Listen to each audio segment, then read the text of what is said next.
we've talked a lot about melody. There's a lyricism though to your melodies that I hear, and I'm curious if that's something that you've done, songwriting with lyrics. Yeah, I have.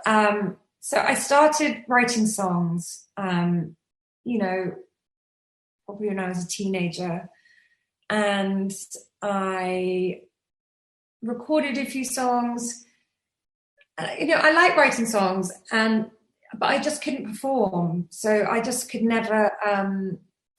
I could never get over that hump of like having to sing songs in front of people. And I did a few gigs, but it was just so crippling, the performance of, it just wasn't an option really. And then I did think about writing songs for other people.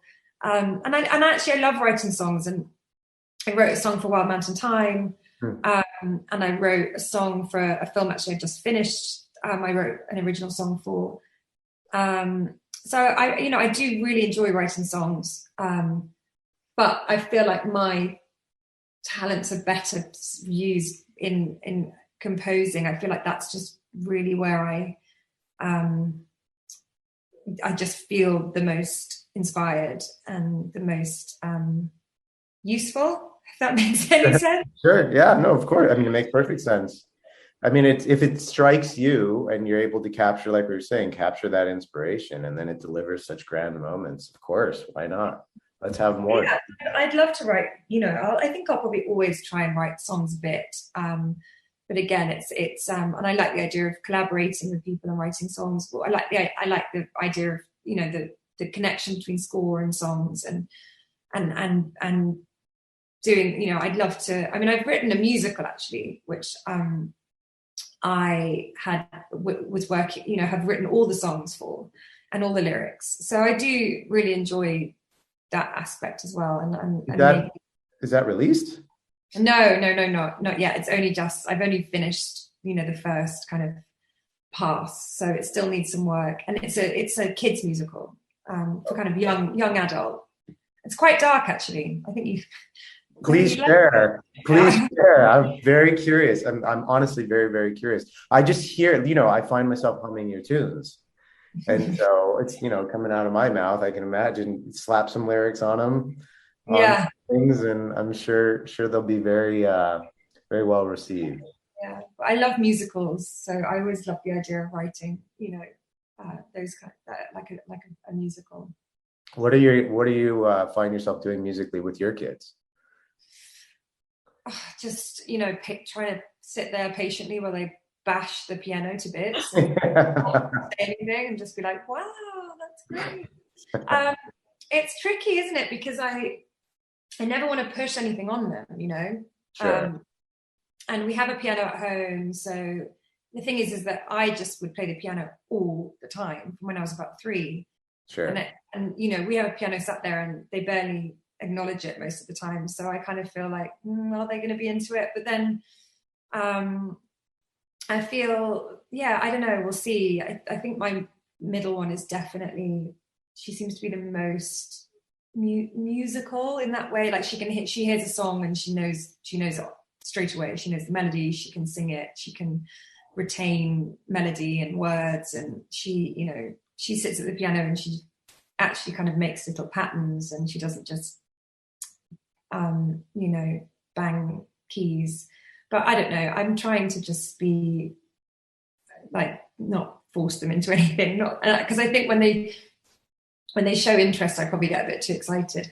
And I, what kids are like, if they sense your enthusiasm, they're like, ugh, I don't want to do that. So we always kind of write a Christmas song together. So that's been something that's really fun, that every year we write like a Christmas song, we write the words and we do a tune. And so that's they seem to like that. I think it's probably me. I'm the most enthusiastic.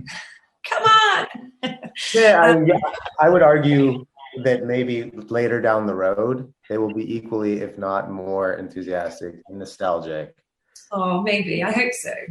I'm sure of it. And I've actually personally, I'm starting to come around with this whole idea of, I certainly don't want to impose music on our kids, because it's not easy. It's not an easy life, necessarily, but at the same time, I've started to think, and this is more in the back of my mind than my active, parenting at the moment, but it's almost like it's a gift I have to give them. It's like, it's something that gives me so much joy.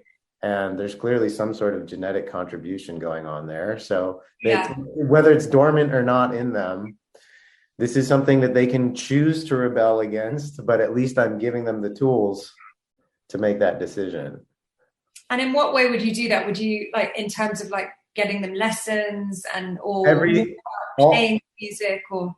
I would share it. I share it as much as I can personally. I just sing like an idiot in front of them, just free, so they can, I'm fortunate enough to not have stage fright. So that's a gift that I try to give to all, because my whole thing is like, nobody fucking cares. Nobody. And you're so right. That's the thing.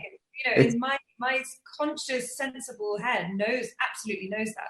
But then it's like my body goes into some kind of fight or flight, ridiculous state. I hear you. I would just, if I was coaching you, I would actually say that it's unfortunately a tragic opposite of most people's fears. It's like, it's really sad that nobody cares. Nobody's judging you, because nobody really, and if they do, it's like a fleeting thought of, some nuance. But, so to answer your question, yes, I play, and I occasionally will show them things, but I'm going to get them into piano lessons. They're a little bit younger than you do have a 3-year-old, but we have a 6-7-year-old, and lessons. I'm just going to do the full shebang. Yeah, and she can just say, "I hate this," and that's what my 8-year-old says. I hate this. She's doing piano lessons. But okay, well, here's the thing. I'm sitting here talking to you, and I know we're diverging a bit, but I'm sitting here talking to you now because when I was older than 8, I couldn't tell you exactly how old I was.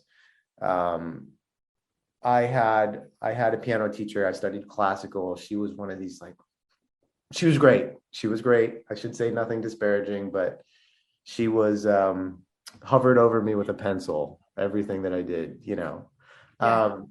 and one day when she got up to use the restroom or something like that, I made a mistake. I was playing Heart and Soul, well, not on her watch. And and I made a mistake, and it was a blue note that just like opened up the universe to me, because it sounded good. And suddenly I was like, oh, I do like piano. I just don't like this stuff. This stuff. I'm not going to be this, like, a classical pianist with coattails, That's not me. I'm going to be somebody else. But this will allow me so much joy if I can go explore that mistake and the next mistake. And I think it's a great gift, especially if you have it personally. Why not share it? I'm gonna keep forcing her for a bit longer, I think. Tell her it's my fault. Tell her I encouraged it. You wanted it out, and some stranger was just hard, like, because it is, it is really boring when you first learn. It's really hard, and I understand that compulsion to just give up. But the thing is that once you get through that, it is really fun and really satisfying. So it's that really difficult line of knowing how far to push, and being like, look, if you can just get through this first bit, and if you then still hate it, when you're actually playing cool stuff, fine. But at the moment, you're not even there yet. You're not doing, it's I can understand why she wants to stop, but I'm going to try and keep her going for a bit longer. I would argue that it's also like you're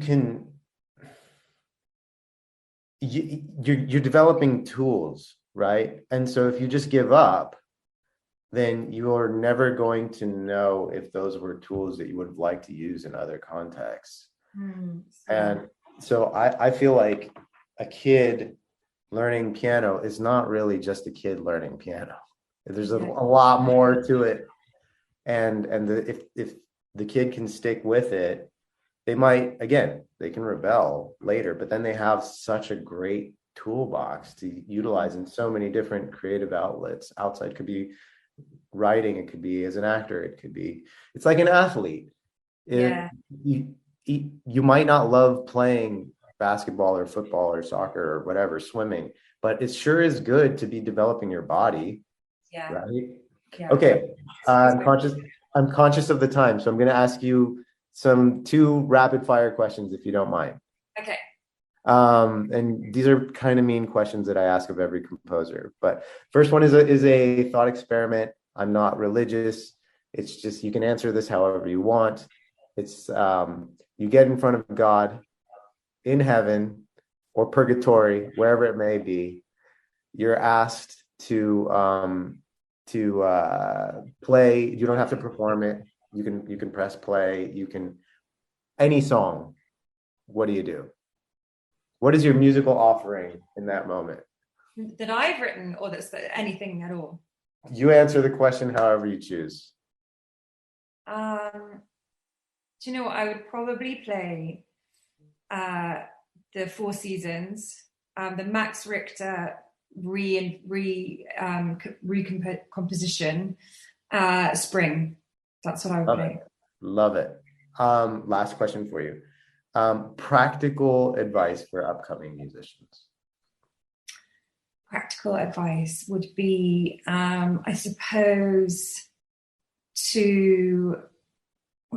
I don't know. I just feel like such a kind of fraud when I have to give advice, because it's like I didn't do any of the right things, so I don't feel like I can give people advice. Like I didn't go to school, I didn't study it, I didn't have a mentor, I've kind of come into it in such a weird way that I still feel like I need advice about how to do it. So, but I suppose my only advice that I would have is that is to try and work out what it is that makes you special. Work out what it is that you're great at. Try and be good at everything, but like try and work out what you're great at, and have that knowledge and try and use it as a way, I guess, to just separate yourself from the pack a bit, and don't maybe even try and be like everybody else and like, oh, this is the sound they want and this is the sound everyone's into, so I'm going to be like that, and I'm going to try and just be really strong in your aesthetic and your sound and what makes you special. And eventually, like, there will be the perfect job for you where it's like, actually, you're the best person who could do it, And once you've done that, there'll be so many other jobs that people go, oh, we need that sound, we need that person, because, I think that is a good thing to try and just really work out what it is that your strength is. I think that's priceless advice, and especially coming from you, when you say I didn't do XYZ, I didn't go to school, I didn't have a mentor, well, what did you do? You presented your authentic self, right? And I think that's what to a degree what you're saying. Yeah, I suppose so.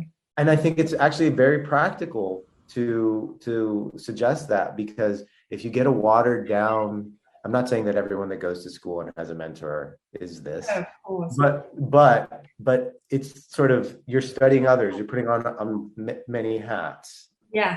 In that process, and it can be challenging to figure out who you are, and so to have your own path, I think, is really fantastic advice. Yeah, and sometimes you might lose out on jobs, because like you're not right, because you're something else. But then there will be something that you're so perfect for, and that those strengths suddenly are such a selling point that I think it's it's worth sometimes going, oh, do you know what? I probably can't be. I'm not the person for that job. There's somebody else who's going to be brilliant at that, rather than just trying to be, everything to everyone. Thank you so much for your time and your insights. I really appreciate it. Oh, it's so nice talking to you. Thanks. Well, I really enjoyed that. I really did. Thank you. Me too.